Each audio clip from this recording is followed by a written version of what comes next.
বিতর্কের মুখে জাতীয় চলচ্চিত্র পুরস্কারের তালিকা সংশোধন, 2 বিভাগে এলো পরিবর্তন। ঈদে দর্শকদের নজর কাড়ল রেহান ও আয়েশা খান জুটি। আইনি নোটিশ পাঠালেন বলিউডের সুপারস্টার সালমান খান। নোলানের ছবির জন্য স্পাইডারম্যানের শুটিং পেছাতে অনুরোধ করেন টম হল্যান্ড। এক নজরে বিনোদন দুনিয়ার খবর জানাচ্ছেন আফফান মিতুল।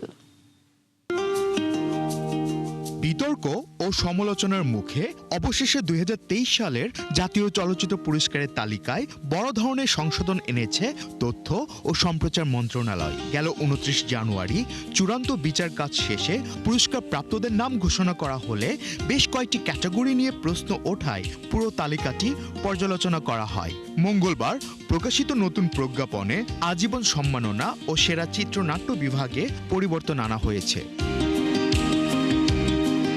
নির্মাণ শৈলী, লোকেশন, হৃদয়গ্রাহী গল্প, চোখ জোড়ানো সিনেমাটোগ্রাফি আর অভিনয় শিল্পীদের অভিনয়ের পরিমিতিবোধ সব মিলিয়ে ছোট পর্দায় এবারের ঈদের অন্যতম আকর্ষণ ছিল টেলিফিল্ম প্যারাডাইস। চলচ্চিত্র নির্মাতা অনিক বিশ্বাসের রচনায় ও পরিচালনায় প্যারাডাইস নির্মিত হয়েছে। ভালোবাসার মানুষ হারিয়ে যেতে পারে, কিন্তু ভালোবাসা কখনো হারায় না। এই থিমের উপর ভিত্তি করেই নির্মিত টেলিফিল্মে জুটি বেঁধেছেন আয়েশা খান ও রেহান, আর এই জুটির রসায়নও নজরে কেড়েছে সবার।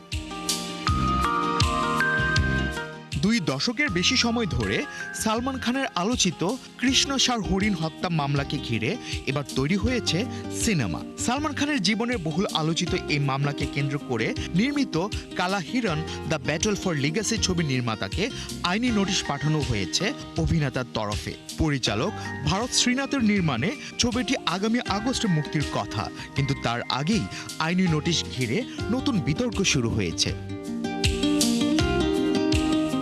ক্রিস্টোফার নোলানের সিনেমা দ্য ওডিসিতে অভিনয়ের জন্য নিজের জনপ্রিয় ফ্র্যাঞ্চাইজি স্পাইডারম্যান ব্র্যান্ড নিউ ডের শুটিং পিছিয়ে দিতে সনি পিকচার্সের শীর্ষ কর্মকর্তা টম রথম্যানকে ফোন করেছিলেন হলিউড তারকা টম হল্যান্ড।